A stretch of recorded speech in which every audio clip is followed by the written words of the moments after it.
ইসরায়েলের হুমকি ধমকি উপেক্ষা করে ফিলিস্তিনের সঙ্গে মুক্ত বাণিজ্য ব্যবস্থা চালুর ঘোষণা দিয়েছে দক্ষিণ আমেরিকার দেশ ব্রাজিল।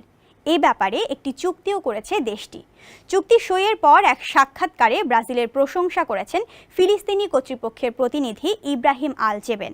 শুধু তাই নয়, ব্রাজিলের অবস্থানের প্রশংসা করেছেন তুর্কি প্রেসিডেন্ট রিসেপ তাইয়েপ এরদোগানও। বিস্তারিত আবদাল হোসাইনের প্রতিবেদনে।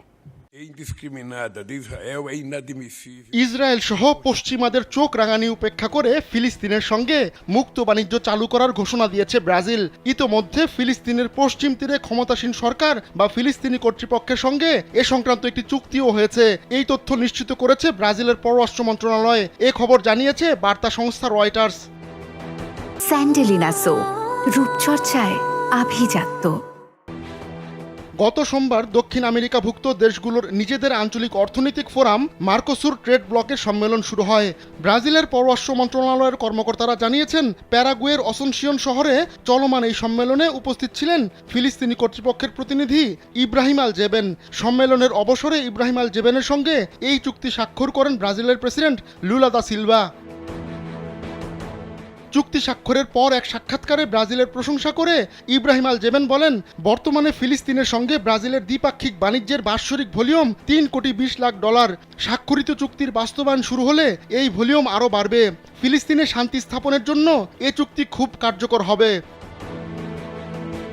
ব্রাজিলের পররাষ্ট্র মন্ত্রণালয়ের বিবৃতিতে বলা হয়েছে, ফিলিস্তিনে যারা তাদের প্রতিবেশীদের সঙ্গে শান্তিতে বসবাস করতে চায় তাদের সঙ্গে মুক্ত বাণিজ্য সংক্রান্ত একটি চুক্তি স্বাক্ষর করেছে ব্রাজিলের সরকার।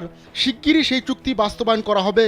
ব্রাজিল আশা করছে এই চুক্তি ফিলিস্তিন রাষ্ট্রের অর্থনীতিকে আরও মজবুত করবে। ব্রাজিল ফিলিস্তিনকে রাষ্ট্র হিসেবে স্বীকৃতি দিয়েছে 2010 সালে। ফিলিস্তিনের শান্তিপূর্ণ স্বাধীনতা আন্দোলনের প্রতি সবসময়ই দেশটি সহানুভূতিশীল। ব্রাজিল শুরু থেকে গাজায় ইসরায়েলের নির্বিচার হামলার বিরোধিতা করে আসছে। গাজায় ইসরায়েলের সামরিক অভিযানের বিরুদ্ধে ব্রাজিলের প্রেসিডেন্ট লুলা বরাবরই উচ্চকণ্ঠ। গাজা ইস্যুতে ব্রাজিলের অবস্থানের প্রশংসা করেছেন তুর্কি প্রেসিডেন্ট রেচেপ তাইয়েপ এরদোয়ানও। এদিকে গাজা উপত্যকায় যুদ্ধবিরতি নিয়ে কোনো চুক্তি না হলেও অঞ্চলটিতে ইসরায়েলি অভিযানের সুযোগ থাকতে হবে, এমনটাই দাবি করেছেন ইসরায়েলের প্রধানমন্ত্রী বেনিয়ামিন নেতানিয়াহু। 9 মাসের যুদ্ধ অবসানে মার্কিন সমর্থিত একটি যুদ্ধবিরতি পরিকল্পনা নিয়ে আলোচনা শুরুর প্রাক্কালে এমন দাবি করেন তিনি। রয়টার্সের প্রতিবেদনে বলা হয়েছে, মার্কিন প্রেসিডেন্ট জো বাইডেন গত মে মাসে পরিকল্পনাটি উপস্থাপন করেন। যুক্তরাষ্ট্রের পাশাপাশি কাতার ও মিশর এতে মধ্যস্থতা করছে। এটির লক্ষ্য যুদ্ধের অবসান ঘটানো এবং প্রায় 120 জন ইসরায়েলি জিম্মির মুক্তি নিশ্চিত করা। পরে সেই প্রস্তাবে সাড়া দিয়ে সমঝোতার শর্ত হিসেবে স্থায়ী যুদ্ধবিরতির দাবি থেকে সরে আসার ঘোষণা দেয় ফিলিস্তিনের যোদ্ধারা।